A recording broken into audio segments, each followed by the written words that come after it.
Well, welcome to the A Team at New Beginnings Farmstead. And first, we'll introduce ourselves, and then you can introduce yourself. And we want to hear all about your farm. Can you hear us? Yep, absolutely. Oh, I don't know if we can. Okay, so I'm Elisa, and this is Egidio on my side here. This is Ryan, Julie, and Jeff. And we are from New Beginnings Farmstead in Kingston, New York. So you are Jeff. I'm sorry. Jeff is to my right. Jeff's here with us. You are Brandon. Can you hear me? Yeah, absolutely. Can you guys hear me okay? Yep, I think there's a little bit of a delay, but go ahead. Tell us all about yourself. Introduce yourself and your farm, please. Absolutely. My name is Brandon Zaire. I operate Champion Peak Maple up in Jefferson County. That's near Watertown, if you're not quite familiar.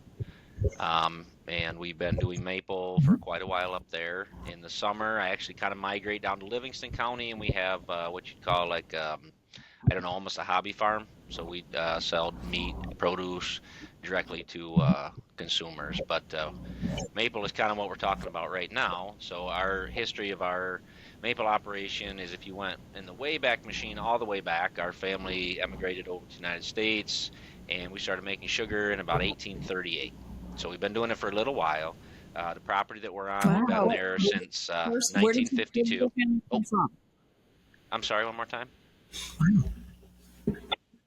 Where you emigrated from where? Mm-hmm. So our folks originally emigrated from the Alsace-Lorraine area, which is on the border of France and Germany. Wow. And when they came over here, the land in the North Country was extremely cheap, and so they all moved up here. And the one thing that they could do up here was make maple syrup. Way back in the day, white cane sugar was not available very easily, and so maple sugar was actually the large produce. And you could send it to New York City, they could send it to Chicago, and it was a way that they could make extra money, as the land up here, besides farming, doesn't offer very much. Today, we try our very best to keep as much of the heritage of how syrup was made 100 years ago possible. And so we still run wood-fired evaporators. We try to, anything that we jug or bottle still comes out of the woods with horses. We do have another side of that, which is a little more commercial, and we do have quite a few retail accounts, things like that. But we try to keep with the heritage. One of the things that I love is working with small farms, people that are beginning, backyard people that have an additional farm stand, you sell flowers or some other things, and you're just looking at it as a way of how can I upgrade the farm stand that I currently have. And so the people getting in and learning, I really love to talk to those people just to help them out and get them started. Wow, that's very interesting. So you said there's two different farms that you run? Kind of, yeah. So one you sell.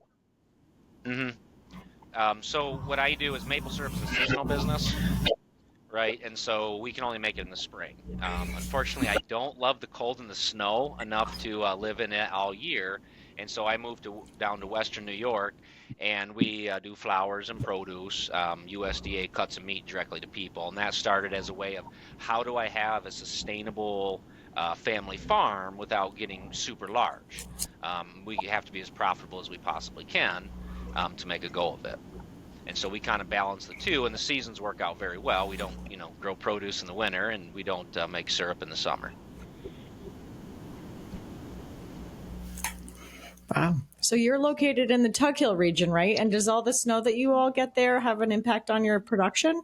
We are, absolutely. So I have the majority of my lines this year, my tubing lines, were buried 3 to 4 feet under the snow.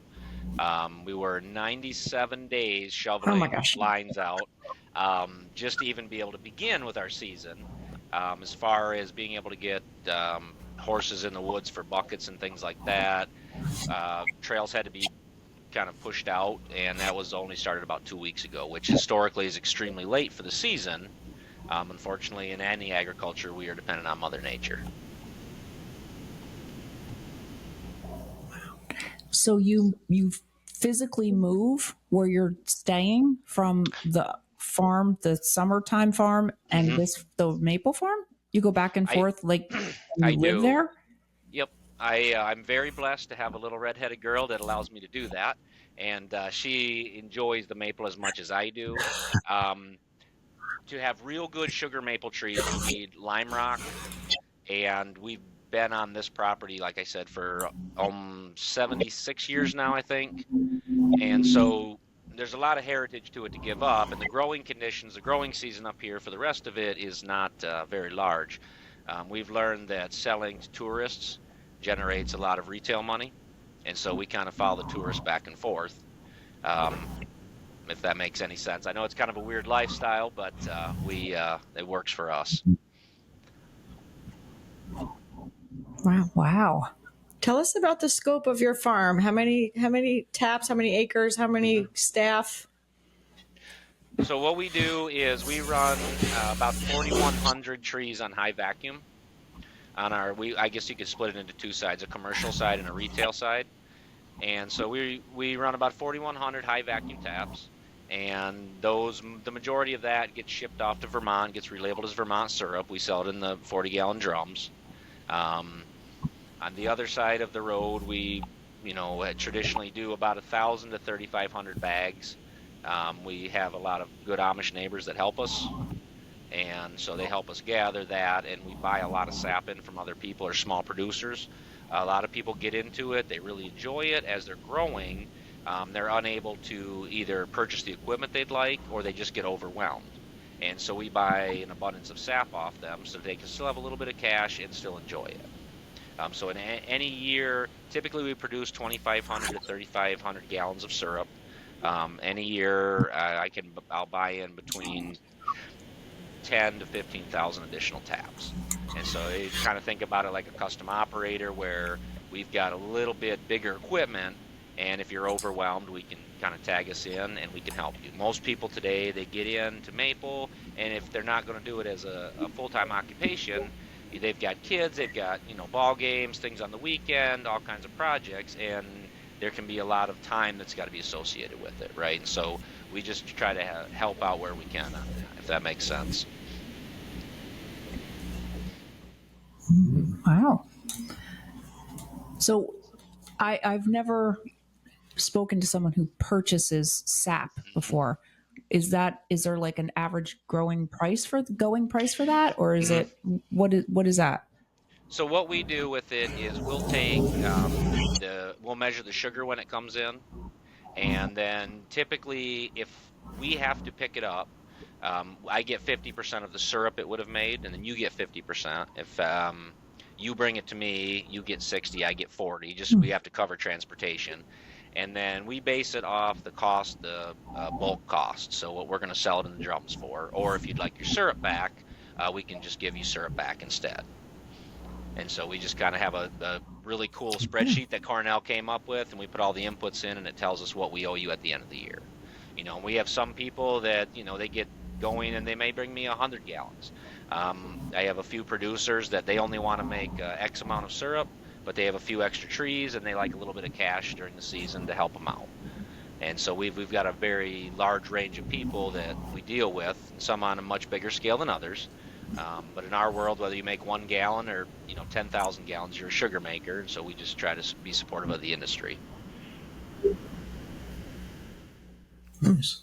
Tell us about the bag use. We use tubing here, and we're not really familiar with using bags. Can you tell us about that? Yeah, absolutely. So we buckets were the thing of the past.